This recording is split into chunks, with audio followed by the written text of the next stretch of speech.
on that point, actually, I had this idea that I've been thinking about recently, and I don't know what you think about it. It's I have this idea that for creatives, ideas have people, so that the creativity is channeled through you.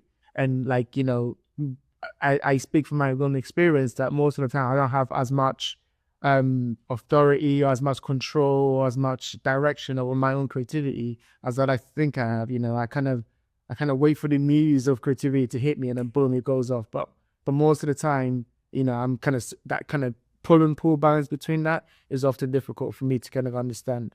What do you think? Do you think ideas have people? Do you think people have ideas? Do you think creativity is something that we kind of author ourselves, or do you think it's something that kind of happens to us? I think if you try and generalize about this, you're in trouble, in as much as I hadn't thought. It's a great question. I haven't thought about it the way you've asked it, but I think if you have kind of like creativity in the middle, I think there's all kinds of different strands to what feeds creativity, in as much as I became, I don't want to say more creative, but when I moved to San Francisco in the 1990s and I met a lot of people, particularly the American poet Eleni Sakilianos, when I met someone who cared as much about poetry as me, that meant that my writing suddenly had something to bounce off against or be excited with. And so that's kind of like one strand to that business of being creative, and where it comes from and whether it comes from within or without. I mean, I would say that meeting Eleni, it was without, because it was Eleni, but it was also allowed me to flower, or whatever you want to call it, within. I think, again, back to kind of when we were talking about giving people books and hopefully going, this is the book for me. Having a book or an author or whatever, if you have that external thing, that can make the internal thing happen more. I think certainly as I got older, I know as a teacher that quite often students would kind of go, oh, I've got a writer's block. And I always used to think, God, I never had a writer's block. The kind of deal with that is that one of the things for me as a teacher, this is different with poetry, I think, from novels and longer form writing, is that if poetry in some ways a language game, you can learn different language games, right? What if I write a haiku? What if I write a sonnet? What if I write an ode, which, to a particular subject? What if I write, and there are all these kind of elegies, there are all these different kind of, if you think of it as like an app or something, right? You press the button and go, I'm going to play that game today. And so again, that kind of business of going, if there's nothing in here, I think there's always stuff in here. And maybe not for everyone, right? But you know what I mean? Yeah. If you have stuff in here, that business of having a friend or having a book, or kind of realizing that there are games that you can play. One of the most important things for me was translation. I've always done a lot of translations. And so that business of going, I've got nothing to write, I always could go, oh, what if I translate this poem? And by translation, I don't speak or read Japanese, but I could look at 5 different translations of the same Japanese poem, and kind of start thinking about what I wanted to do with them. So again, that kind of business of going, there's something in the world which allows me to keep my creative stuff going on. French poet Baudelaire at one point talked about boredom being the mother of the muses. And I think, again,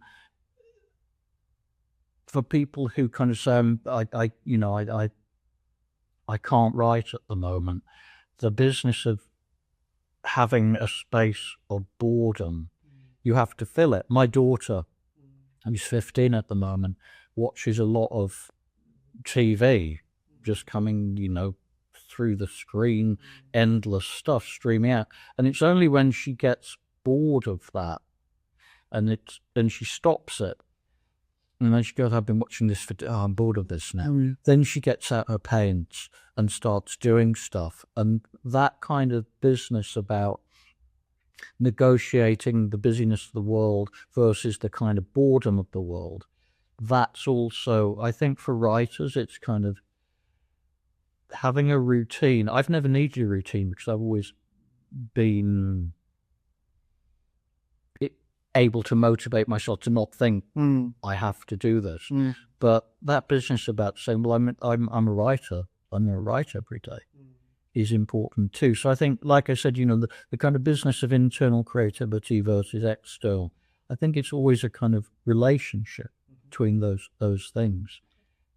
I 100% agree. I think also you mentioned about being in amongst your people, when you moved to San Francisco. Talk to me more about that. What is it like when you're in amongst, you find the group of people, the person that's also a poet, and you have that kind of like creative understanding of this person, and you flourish from that. How important is that for a creative? All my friends who are novelists want to live in a cottage on the edge of a cliff and not talk to anyone. And just everyone I know who's a poet wants to hang out with other poets. And my life completely changed when I was in my early 30s. My mum died, and I got enough money to go somewhere for a year and live cheaply. And I went to San Francisco, and up to that point in my life, I hadn't known anyone who was a poet. A lot of my friends were musicians. I lived in a world of people who were painters and musicians, but not poets. And when I went to San Francisco, I met Eleni, who's a well-known, you can Google Eleni Skilianos. She's everywhere. When I went to San Francisco, I suddenly was a person who was a participant in a writing scene where people were much closer to my age, were my age, and it was, it's a generalization again, but the kind of, in the USA, being a poet has got more, I think all my American poets would disagree with those friends, but it has got more kind of gravity. If you're a poet who's publishing, you're in the States, you're the equal of a visual artist or a filmmaker or a musician. Whereas here, if you say, I'm a poet, it's kind of like, yeah, whatever, you loser.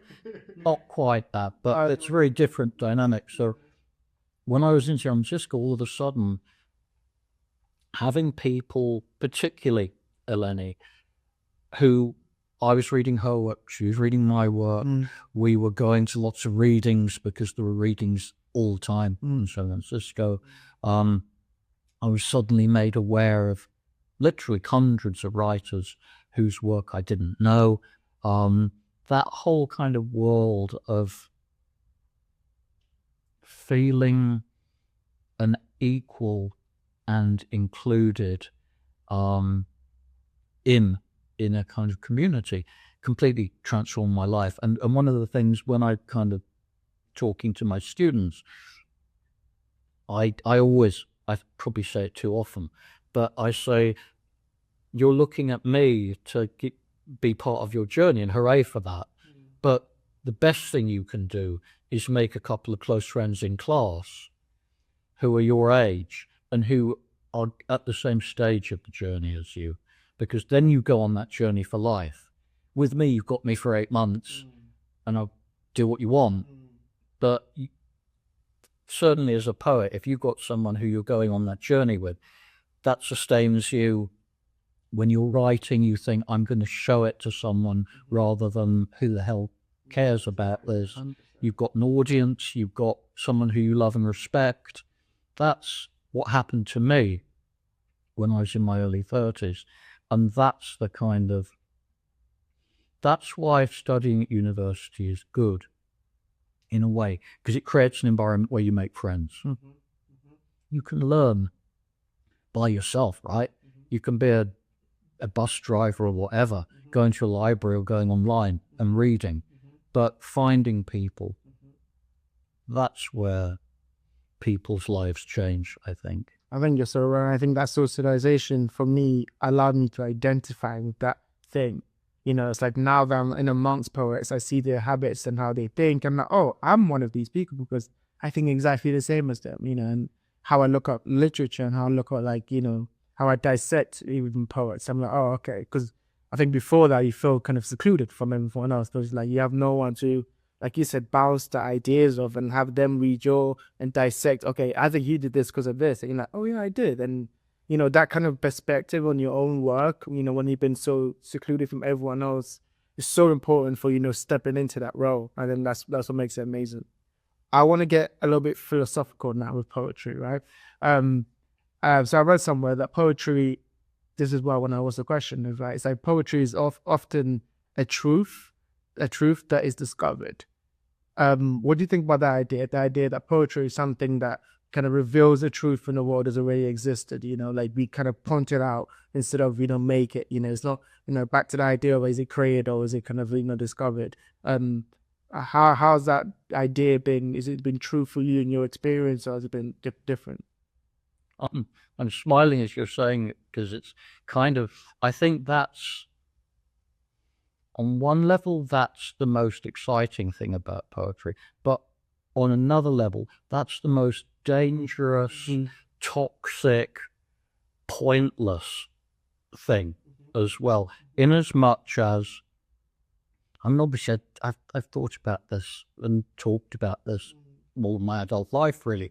But I'm really very uncomfortable with the idea that a poet is any more privileged or any more talented or any more, whatever you want to call it, aesthetically, spiritually, emotionally, even creatively kind of special or empowered than anyone else.